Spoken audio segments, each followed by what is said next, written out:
करी अखिया, कुछ बतिया करी धड़कन, कुछ कह न सकी उठवा जब होई मधुर मिलन।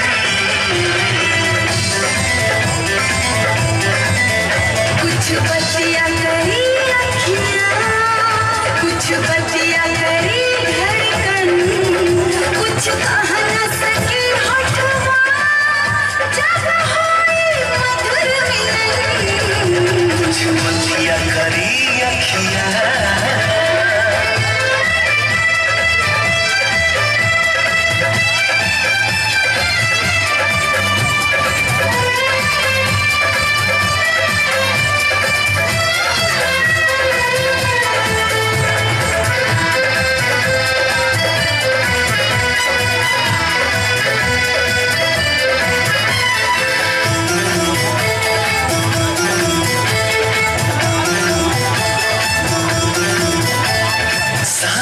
की गर्मी के हमनी के हो जाई एहसास हो, बस नजर भर देखब तोहके तू हो जाइबू खास हो। सांस की गर्मी के हमनी के हो जाई एहसास हो, बस नजर भर देखब तोहके हो जाइबू खास हो। कुछ बतिया करी नदिया, कुछ पुरवा मस्त पवन, कुछ कह न सकी होठवा जब होई मधुर मिलन।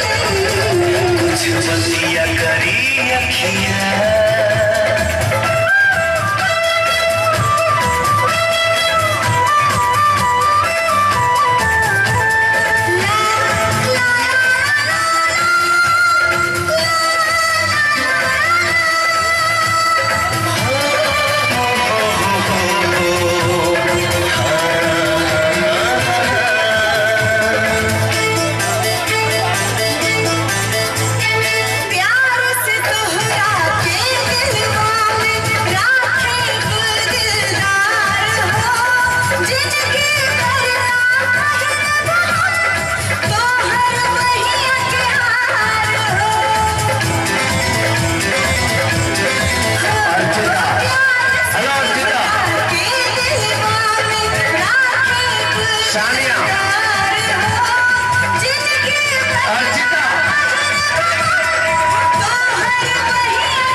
बतिया कही पर्वत, कुछ सुघर सुनर चमन, कुछ कह न सकी होठवा जब होई मधुर मिलन।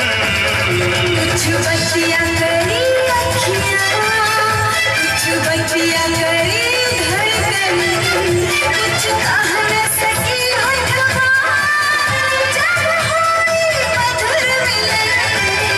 कुछ बतिया करी अखिया, कुछ बतिया करी धड़कन, कुछ कह न सकी होठवा